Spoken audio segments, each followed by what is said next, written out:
प्रिय देवेंद्रजी, आपण मुख्यमंत्री झालात, आनंद झाला. पण मला ते खंत आहे. सर्वसामान्य माणसातून मुख्यमंत्री पदापर्यंत पोचल्यानंतर आपण सर्वसामान्यांची दुःख विसरलात की काय, की त्याकडे दुर्लक्ष करून आपली राजकीय वाटचाल समृद्ध करताय, काही कळेना झालं.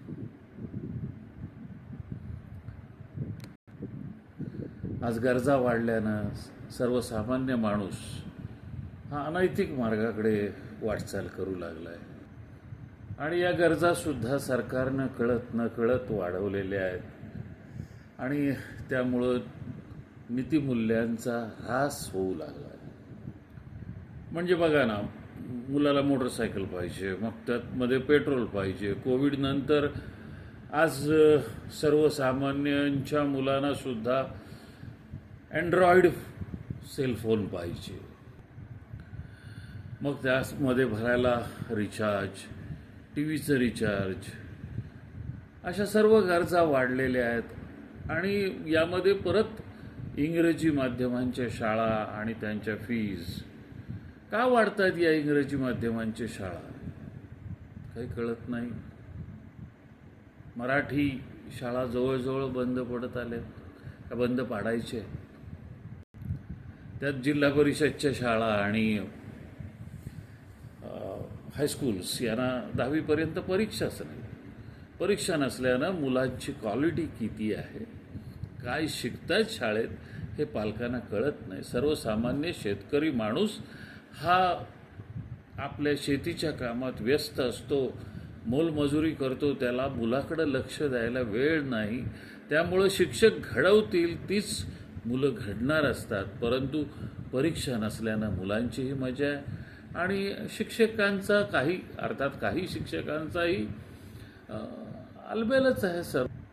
त्यातच संस्कार करणारे धडे म्हणजे छत्रपती शिवाजी महाराज, ज्ञानेश्वर माऊलीपासून अगदी लोकमान्य टिळकांच्यापर्यंत हे पाठ्यपुस्तकातनं गायब झालेले आहेत. असले तरी जुजबी माहिती त्यामध्ये आहे. मग बाहेरच्या देशांचा इतिहास शिकून आमची मुलं संस्कारित होणार आहेत का? त्यांना जिजाऊंच्या गोष्टी, त्यांना ज्ञानेश्वर माऊलींच्या गोष्टी, त्यांना तुकाराम महाराजांची गाथा कोण शिकवणार आणि त्यांच्यावर संस्कार होणार कसे? मग वृद्धाश्रम वाढले तर त्यात आपण कशाला रागवायचं? त्यात हायस्कूलमध्ये शिक्षकांची कपात आणि इतर गोष्टीवर मात्र पैशाची उधळण. कशासाठी हे सर्व?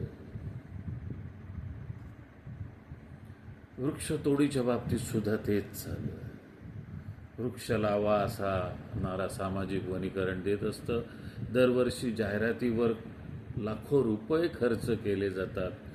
परंतु जुनी जी वृक्ष आहेत ती जाळावाच्या नावावर फॉरेस्ट खातं म्हणजे रेग्युलर वन विभाग हे तोडायला परवानगी देतो. 3-3 फुटाचे कणके केले की मोठालं वृक्षसुद्धा जळाव होतं. हा कायद्याला पर्याय, यासाठी कडक कायदा नको का देवेंद्रजी? आज निसर्गाचा ऱ्हास होतोय हे तोंडानं फक्त माणसं बोलतायत, परंतु त्यासाठी जी कृती पाहिजे ती सरकारकडून होत नाही आहे. आता मला सांगा, तंबाखू, गुटखा ही जाहिराती करून संपणारी गोष्ट आहे का? स्वच्छता अभियान, त्याच्यावर जाहिरातीसाठी लाखो रुपयांचा खर्च कशासाठी? 2 दिवस पंतप्रधान मोदी साहेबांनी झाडू हातात घेतली, मग सगळं स्वच्छ होणार आहे का? झालं का? किंवा तुम्ही प्रसाद ओकसारख्या माणसाला त्याचा जाहिरात करायला लावली स्वच्छता अभियानाची म्हणून, हे सगळं थांबणार आहे का? लोक प्लास्टिक वापरायची बंद करणार आहेत का? प्लास्टिक जर किरकोळ दुकानदारांच्याकडे मिळतं तर प्लास्टिक वापरलं जाणार. आणि मला सांगा की फॅक्टरीज बंद झाल्या पाहिजेत, किरकोळ दुकानदारांना दंड करून काय फायदा आहे?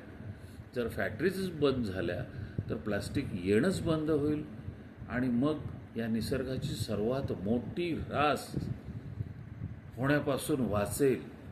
आज शेतामध्ये दारूच्या बाटल्या पडलेल्या दिसत आहेत.